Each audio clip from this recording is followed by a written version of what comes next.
Saudaraku, saya setuju kita harus mendukung kemerdekaan Palestina. Tetapi bukan hanya merdeka dari Israel, tetapi juga merdeka dari tindakan-tindakan Hamas yang ujung-ujungnya merugikan rakyat Palestina itu sendiri. Nah, kekerasan yang dilakukan Hamas terhadap rakyat Israel, apapun alasannya, tidak dapat dibenarkan karena Hamas membunuh rakyat sipil yang tidak berdosa. Begitu juga sebaliknya. Nah, ini yang terjadi di Palestina dan Israel saat ini. Nah, saudaraku, hukum alam sedang terjadi di Palestina dan Israel saat ini. Karena kita percaya bahwa sesuatu yang terjadi pasti ada penyebabnya. Nah, sebagai contoh, apa yang sedang terjadi di Palestina dan Israel saat ini, itulah contoh yang sangat jelas. Nah, apa yang sedang terjadi saat ini di Palestina dan Israel bermula ketika rakyat sipil Israel dibantai seperti binatang.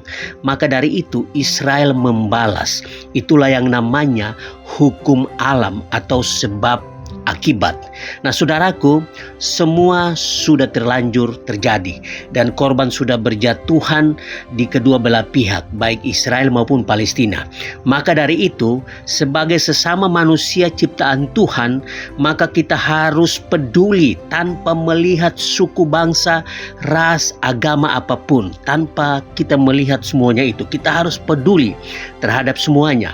Nah, hal penting yang harus kita perhatikan yaitu kalau aksi-aksi kepedulian kita dengan alasan kemanusiaan, maka seharusnya kita menolong kedua belah pihak, baik Israel maupun Palestina. Kepedulian kita menjadi tidak adil ketika kita hanya peduli terhadap satu kaum saja. Nah, saudaraku, ini yang sedang dialami oleh bangsa Israel. Bangsa kita mengutuk, membenci, pilih kasih, bahkan kalau ada kesempatan mungkin ikut membunuh juga. Nah, apakah semua ini dapat dibenarkan dari sisi kemanusiaan? Jawab sendiri dalam hati nurani kita masing-masing. Nah, saudaraku, dari sisi kemanusiaan semua sama di hadapan Tuhan.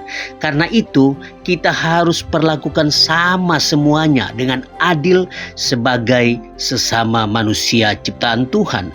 Saudaraku, biarkan rakyat Palestina dan Israel hidup berdampingan dengan damai. Jangan ada pihak-pihak yang mengacaukan atau mencari keuntungan dengan menciptakan konflik di sana. Selama tidak ada yang menciptakan konflik di sana, maka Israel dan Palestina akan hidup dengan damai.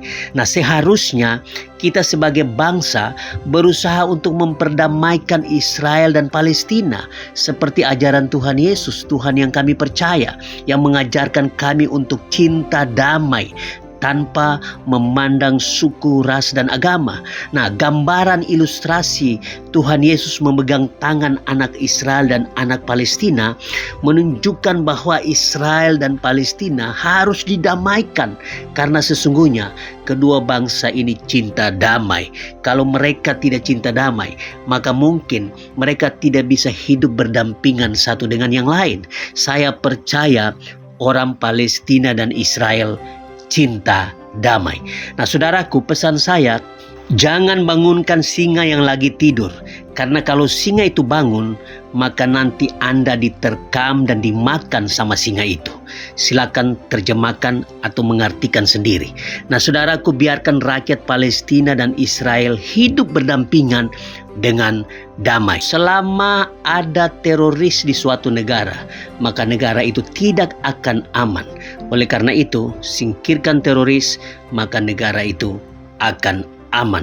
Tuhan memberkati kita semua.